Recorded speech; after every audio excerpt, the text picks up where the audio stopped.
Letting you sitting Wednesday one night. Oh.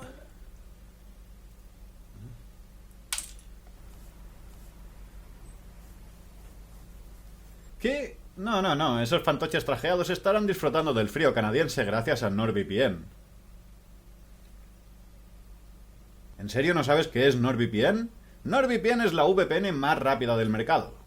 Fácil de usar y con servidores en más de 60 países, NordVPN es la herramienta perfecta para mantener tu seguridad online, protegiéndote contra ataques y espías no deseados. Ni corporaciones, ni gobiernos, ni agentes de Matrix serán capaces de seguirte la pista. ¿Tienes que liderar nuestra lucha? Pues yo ahora mismo estoy ocupado. Estoy a mitad de un reality australiano que está bloqueado fuera de su región, pero que puedo ver gracias a NordVPN. Con NordVPN, acceder a contenido con restricción geográfica está al alcance de un clic. Con solo cambiar el país en el que estás, tendrás acceso a cualquier videojuego, película o serie que no se pueda disfrutar en tu región. Di adiós a los bloqueos y di hola a, yo que sé, el Netflix francés, a ver qué encuentras. Ya, pues yo no tengo prisa. Tengo VPN para rato, y vosotros también podéis tener siguiendo el enlace nordvpn.com/smokerworld. Les sobra tranquilidad virtual para dar y regalar.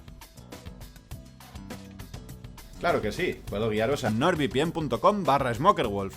No pierdas tiempo y súbete a la ola para surfear por el ciberespacio con estilo y seguridad. Pues sí, este vídeo está patrocinado por NordVPN y claramente todo esto ha sido un anuncio.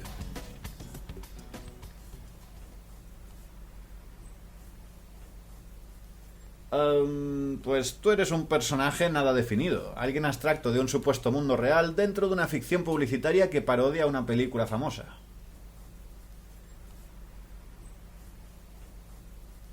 Supongo, en cuanto acabe este anuncio, y ya lo he estirado mucho más de lo que debería. Aunque puede que haya una manera de salvarte. Es difícil, pero es posible que si visitas nordvpn.com/smokerwolf o usa el código SMOKERWOLF para contratar NordVPN. Gracias NordVPN por patrocinar este vídeo.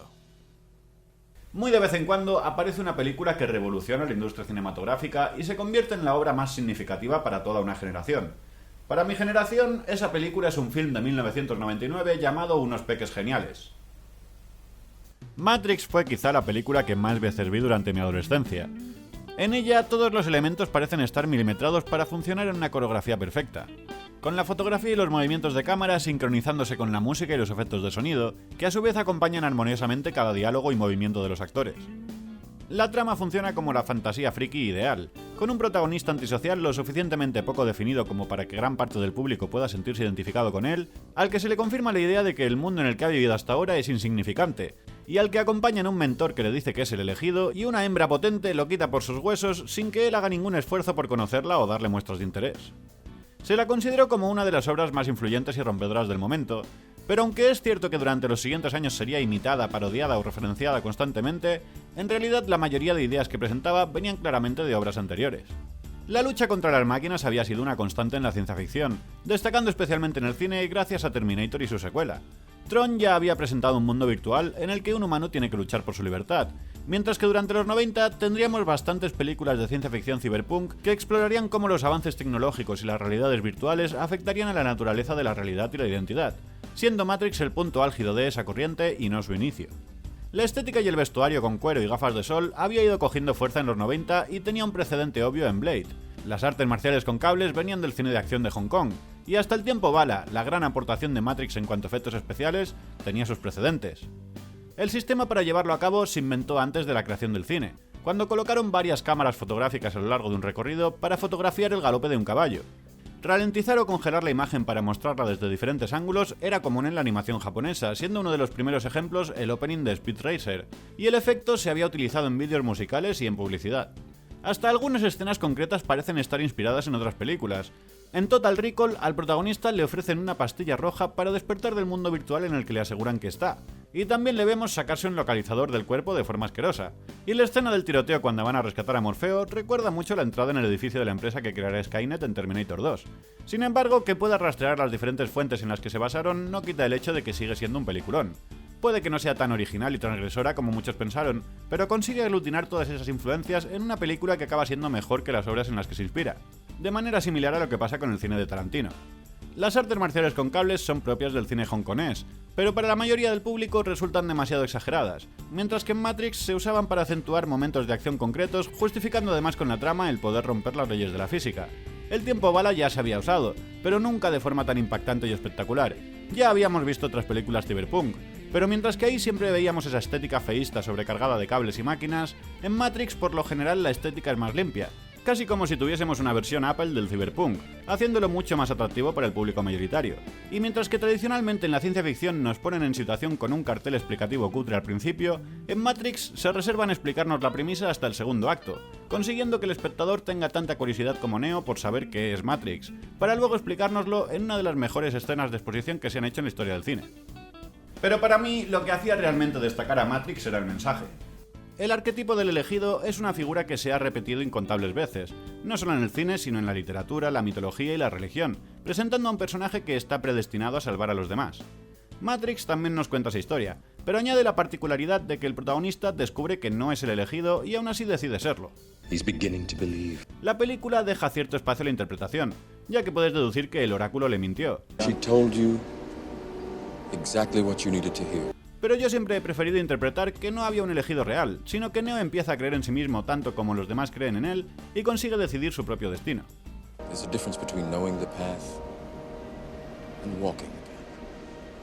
Pone a la voluntad por encima de la predestinación, diciéndonos que aunque haya caminos preestablecidos, la decisión de hacia dónde vamos y hasta quiénes somos es nuestra.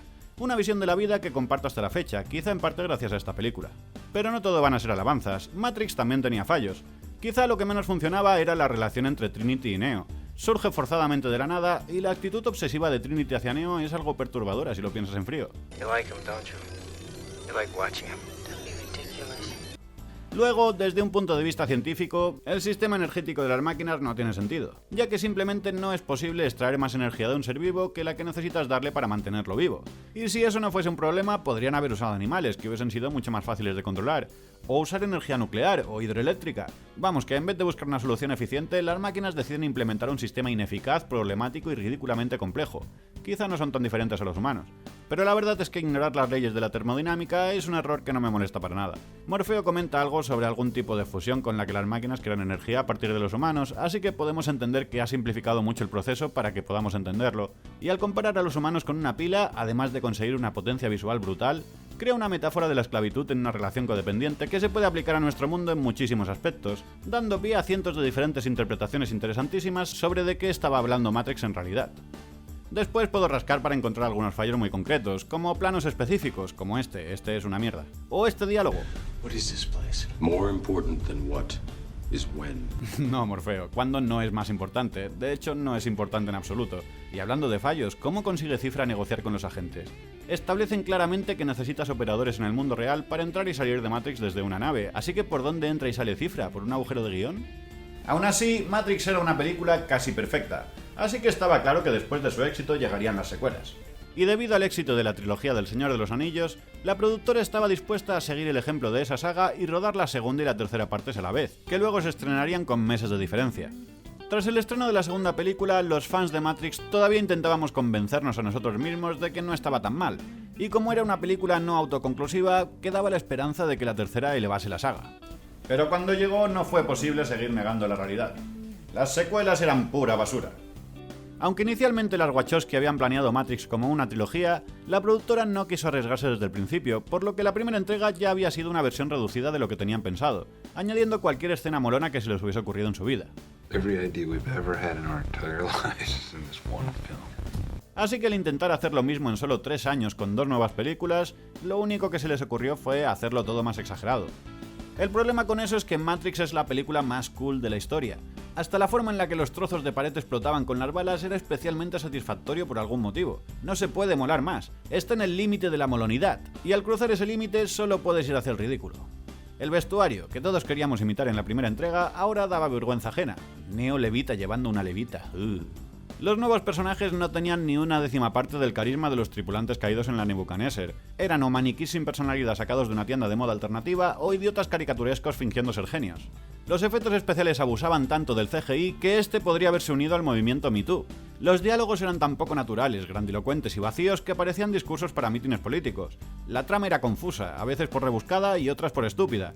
Todos los temas filosóficos que en la primera se habían tratado con cierta sutileza y elegancia, aquí estaban incrustados a la fuerza con monólogos soporíferos y pretenciosos, y se acentuaban más los pocos fallos de la primera. Aquí ya no solo era evidente que la relación entre Neo y Trinity estaba forzada, sino que quedaba claro que había cero química entre los actores, algo especialmente problemático teniendo en cuenta que el amor adquiría más importancia. Algunas de sus escenas juntos son directamente desagradables. Y no solo hablo de cuando Neo la revive apretando su corazón con la mano, mira que solo lo vemos en código y aún así da cosica, sino también de la escena de sexo. Nunca he tenido ningún problema con unos minutos de indecencias en la pantalla, más aún, por lo general lo aprecio. Pero esos primeros planos de gente fingiendo gustarse intercambiando saliva, intercalados con los muertos de hambre de Sion bailando sudorosos a cámara lenta, es incómodo y desagradable, puedes oler la escena. Y el mensaje de la primera se iba bastante a la mierda. En la segunda entrega nos decían que en realidad el elegido era parte del sistema, un elemento necesario para resetear Matrix y mantener el control. Neo no solo estaba predestinado, sino programado para ser un falso elegido, aunque luego tenía poderes imposibles fuera de Matrix y no acababa de cumplir su función como falso elegido.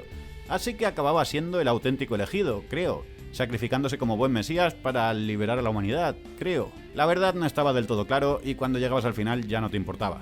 Las secuelas tenían algunas escenas de acción espectaculares y había algunas ideas interesantes, como que hubiese programas de parte de los humanos o que Smith pasase a comportarse como un virus, pero estas ideas quedaban sepultadas bajo toneladas de sinsentidos. Estoy bastante seguro de que otro de los motivos del desastre fue lo mucho que se había alabado la primera entrega. Cuando mucha gente te dice que eres un genio, es muy difícil que las alabanzas no se te suban a la cabeza, y a Matrix todo el mundo la había puesto por las nubes.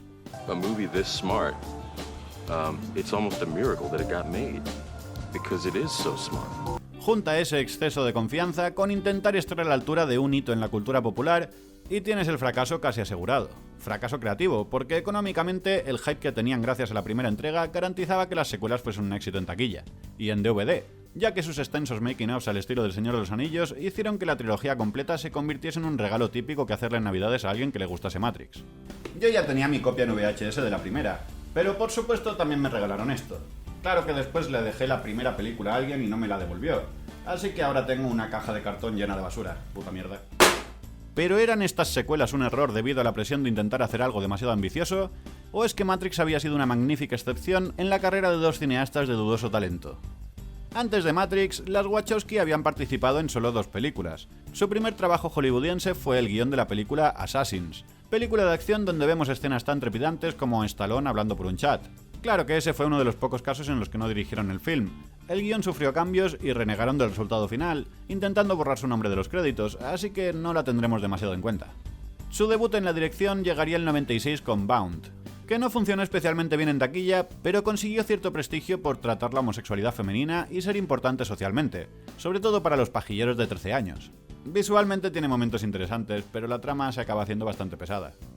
Después de la trilogía de Matrix, su siguiente película sería V de Vendetta, de la que escribieron el guión, con un resultado más que decente, aunque es cierto que no la dirigieron ellas y que estaban adaptando un clásico del cómic, pero los cambios que hicieron para adaptarlo me parecen muy adecuados.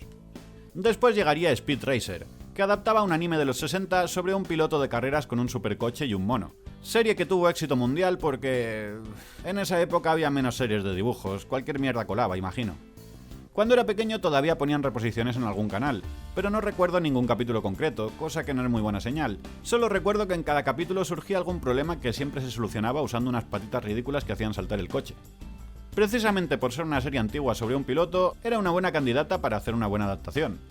La premisa de la serie era lo suficientemente sencilla como para desarrollar una película de acción emocionante, y el hecho de que tuviese unas décadas quería decir que mientras que gran parte del público la recordaba vagamente, no había demasiados ultrafans del material original que pudiesen ofenderse por falta de fidelidad. El resultado, sin embargo, es un desastre mareante, tan visualmente sobrecargada que todo el trabajo dedicado a crear pistas imposibles acaba siendo inútil.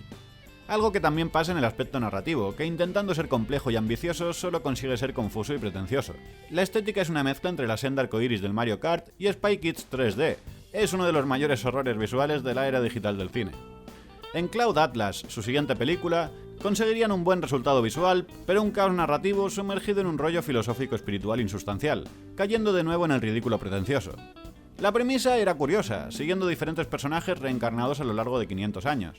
Contiene muchas historias que tienen premisas que darían para una buena película por sí mismas, pero al cruzarlas todas entre ellas ninguna se desarrolla bien.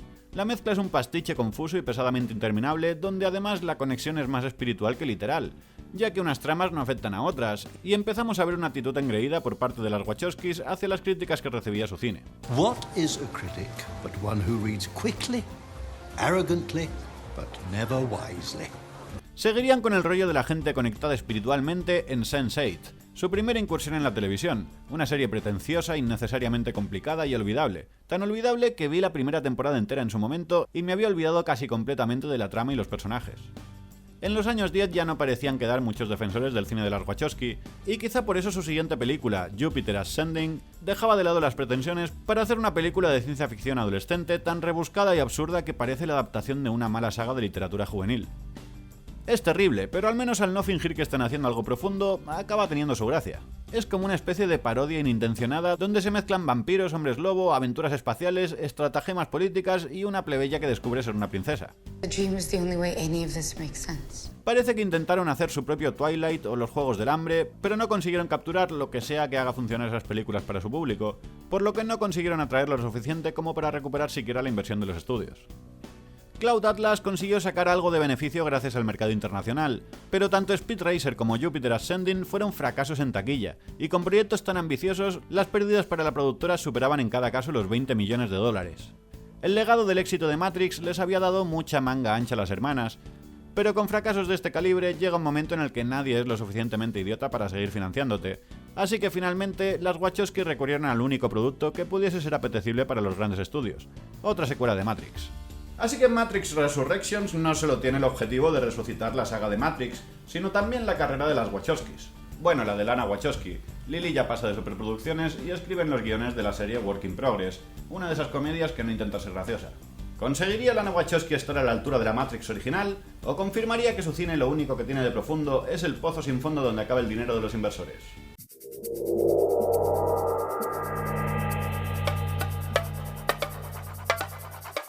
Matrix Resurrections empieza recreando la escena inicial de Matrix, solo que con otros actores. La Nostalgia Exploitation cada vez es más básica. ¿Recuerdas el principio de Matrix? Pues aquí tienes unos cosplayers haciendo lo mismo. ¿Te gusta, eh?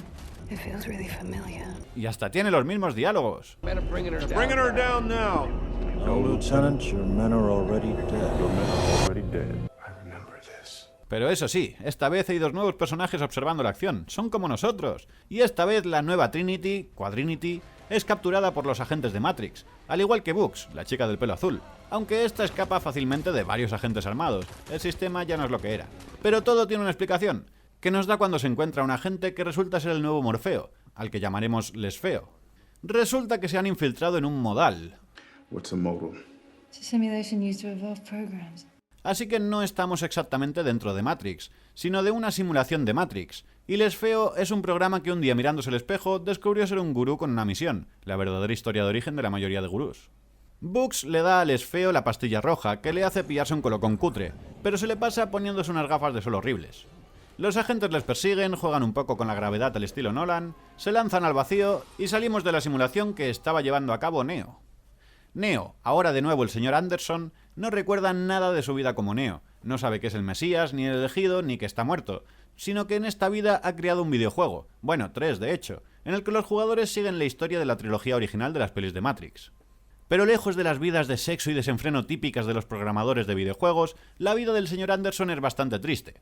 Su único amigo es uno de esos capullos que molesta con su simple presencia. ¿Problema?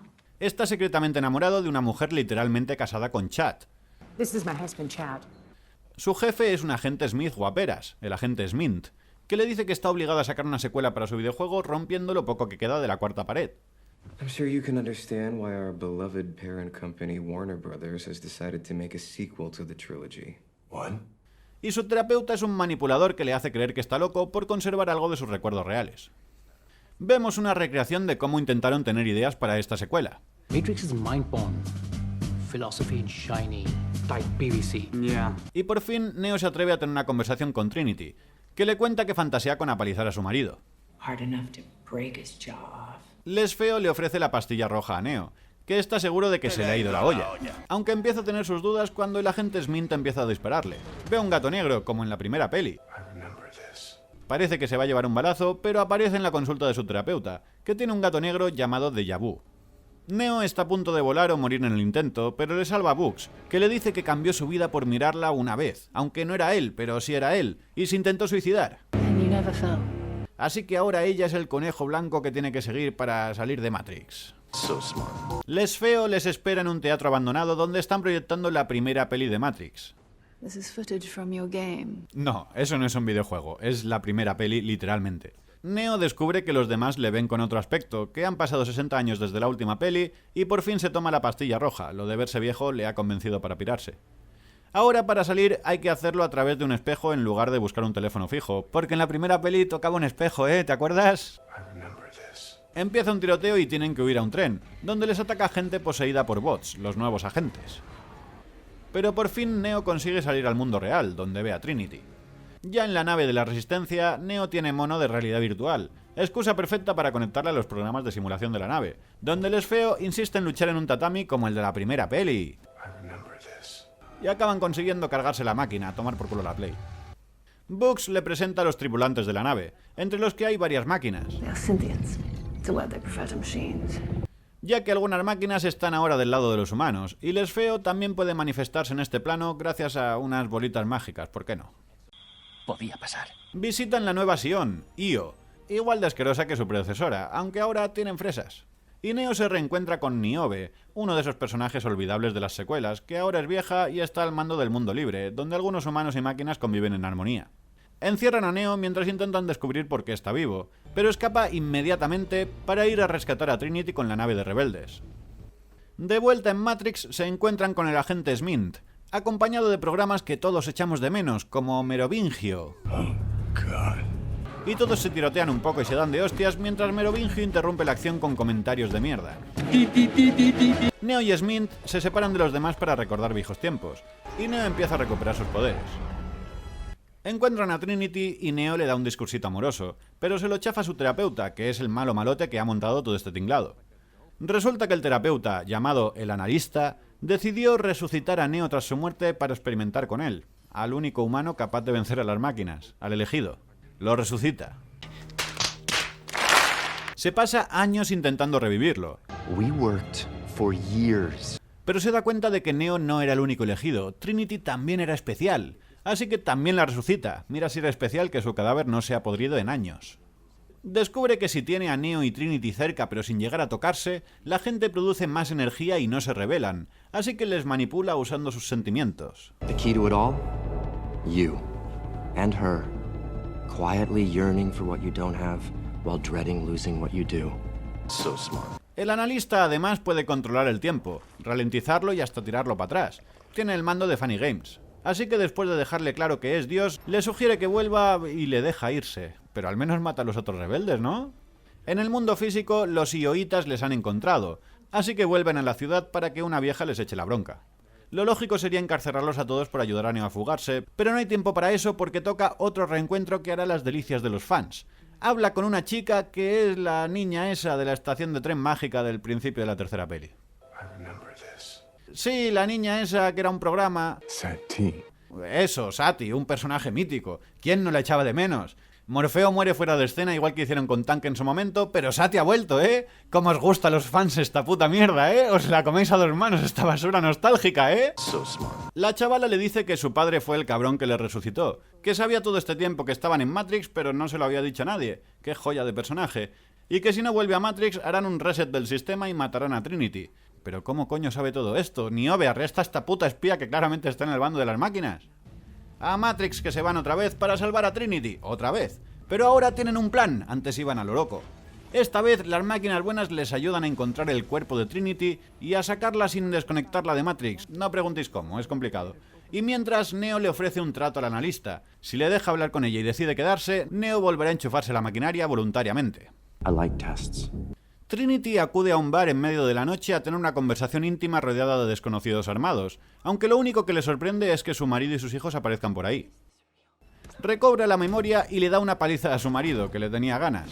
El malote para el tiempo, pero el agente Smith acude al rescate, porque se ve que también tiene el poder del tiempo bala y le traiciona porque... I was free to be me. El caos se desata como en la cantina de un western, pero Neo y Trinity son como imanes inseparables, y cuando consiguen tocarse tumban a todo el mundo, menos al analista, al que espanta el agente Smith antes de largarse tan gratuitamente como vino. La gente controlada por bots vuelve a hacer su aparición de forma masiva. Neo intenta patéticamente volar, pero Trinity propone un paseo en moto. El analista usa su arma secreta, bots kamikazes. Pero nada consigue frenar a los elegidos, ni los bots, ni los helicópteros, ni el recuerdo de los hijos que ha abandonado en el bar, nada evita que los elegidos vuelvan a besarse y que salten al vacío, donde Trinity descubre oportunamente que puede volar. Le hacen una última visita al analista, al que Trinity se divierte destrozando. Insiste en que la gente no querrá aceptar la libertad y el empoderamiento, y Trinity se despide diciéndole que van a hacer con ese mundo lo que quieran. Sí, básicamente lo mismo que decía Neo al final de la primera. Si funcionó antes, funcionará ahora. Porque funcionó, ¿verdad? Pese a que daba por hecho que Matrix Resurrection sería terrible, ha conseguido decepcionarme. Toda la parte meta en la que hablan de la propia película y la dificultad de hacer secuelas me pareció interesante. Incluso me hizo pensar que quizá el principio había sido una explotación de la nostalgia terrible y obvia para que después tuviese más fuerza darle un giro original. Pero ese giro nunca llega. Después acaba siendo una mala película de Matrix que se centra en el aspecto que peor ha funcionado en toda la saga, la relación romántica entre Neo y Trinity, ya que Matrix Resurrections va sobre cómo un imperio robot es vencido por dos zombies todopoderosos gracias a la fuerza del amor. El hecho de remarcar al principio que son conscientes de que esta secuela va a ser una mierda, lejos de hacerla inteligente, hace que sea peor. Ese guiño meta constante solo tiene valor si después haces una buena película. Si no, el mensaje cínico postmoderno solo consigue cabrear más, porque sabes que son conscientes de lo que están haciendo y les da igual. This cannot be another reboot, retread, regurgitate. Why not? Reboot sell. Como pasa en otras sagas sobre el elegido, como en Star Wars, se anula lo conseguido en la saga original, desvelando que en realidad el Salvador no consiguió su objetivo para que siga habiendo conflicto, provocando que los eventos previos hayan sido inútiles dentro de ese universo, y en cambio se le da valor a momentos icónicos que los espectadores recuerdan de la original, pero que no deberían ser importantes para los personajes de la película, como los espejos, el gato negro o el tiempo bala. Bullet time. I know. Kinda ironic. Using the power that defined you to control you. El tiempo bala no definía a Neo, no era una aportación de Neo, sino de Matrix la película. Los agentes ya eran capaces de moverse a supervelocidad, algo que Neo conseguía hacer, y eso nos lo mostraban usando el tiempo bala, pero este no se nombraba en la peli y no hacía referencia a la supervelocidad de Neo. En este caso, esas referencias sin sentido se pueden explicar con que Neo haya hecho un videojuego que es la peli de Matrix y se justifican con la excusa de que están haciendo explotación de la nostalgia barata a posta, como burla o crítica del cine actual. Pero como he dicho antes, si luego no ofreces nada diferente, esa crítica cae al vacío porque la película que has hecho, aposta o no, es mala. De hecho, es marcadamente mala. Ni siquiera se esfuerzan en hacer funcionar la parte técnica. Es visualmente pobre. Las peleas son las más flojas de toda la saga. Quitando algún momento divertido como los bots suicidas, la acción no es destacable. Tiene la calidad narrativa de un fanfiction. Los efectos especiales son pobres, especialmente el efecto que usan para el tiempo bala quitando fotogramas, es jodidamente horrible. Exceptuando a Bugs, cualquiera de los nuevos personajes que introducen se podría haber muerto y ni me habría enterado. Constantemente te sacan escenas de la peli original para que nos quede claro quién es quién, un recurso cutrísimo. Y que te intenten colar las imágenes de la peli original como el videojuego que ha hecho Neo es patético. Cúrrate una versión en CGI o al menos vuelve a grabar la escena desde otro ángulo. Que nos podamos creer un poquito que es un videojuego. Hay cero esfuerzo por hacer que la película sea mínimamente sutil o incluso agradable de ver. Además es demasiado larga, le podrías quitar una hora tranquilamente. De hecho, toda la parte de Io sobra desde un punto de vista narrativo. Y es una pena porque lo de que haya robots en el mundo real de parte de los humanos es una de las pocas ideas que me parecen interesantes en toda la película, pero no llega a explorarse para nada, así que creo que Io tendría que haber sido mucho más importante o no salir en absoluto. Los villanos tampoco funcionan demasiado bien. El nuevo Smith no tiene sentido. Sus motivaciones y objetivos son inexistentes, y no hay razón lógica para que las máquinas lo hayan resucitado cuando casi se cargó todo Matrix. Aunque supongo que no es más absurdo que resucitar al elegido que puede vencerles para ver qué pasa. El analista no me parece tan mal personaje, sobre todo comparándolo con el arquitecto. Que manipule a Neo haciéndose pasar por su terapeuta me gusta, pero acaba convirtiéndose en la caricatura de un villano. Después, pese a tener varios personajes previos que nadie echaba de menos, no tenemos a Lawrence Fishburne haciendo de Morfeo. El motivo parece ser que Morfeo murió en no sé qué videojuego de Matrix, algo que podrían haber ignorado perfectamente, y en vez de eso tenemos a un Morfeo virtual que da vergüenza ajena. La idea de que un programa creado por alguien dentro de Matrix pueda salir a Matrix y al mundo físico es otra de las pocas ideas que me gusta de esta película, así que es una pena que la desperdicien con un personaje que es poco más que un guiño meta sin gracia. Y aunque sea virtual, ¿por qué no lo interpreta Lawrence Fishburne? Se supone que el videojuego de Neo es literalmente la primera película, el actor tendría que ser el mismo, ¿no? Trinity, en cambio, vuelve para convertirse en una supermujer. No me molesta que le den la misma importancia que a Neo. Tiene cierta lógica teniendo en cuenta que fue ella la que le revivió con un beso para que la Bella Durmiente decidiese ser el elegido, y que también fue la primera en enfrentarse a un agente y no morir. Pero añadir ahora que hay una conexión romántica, espiritual, mágica entre ellos, que hace a los humanos crear más energía y les da superpoderes a los dos, además de estúpido, parece un apaño forzado para reivindicar al personaje como heroína feminista. Heroína feminista bastante pobre cuando te das cuenta de que todo su poder y su razón de ser vienen de la relación con un hombre, y su única obsesión es estar con Neo. De hecho, no tarda ni un segundo en abandonar a sus hijos una vez recuerda quién es. Quizá eso también es una reivindicación feminista. Muchos personajes fuertes femeninos suelen ser madres o seguir algún modelo de maternidad como fuente de su fuerza. Así que quizá el que no se define en absoluto como madre ni se deje atar por ese papel impuesto por el sistema es una forma de huir de esos roles, pero que no les tenga ningún aprecio a esos niños, que ni siquiera se despida de ellos, es casi un signo de sociopatía.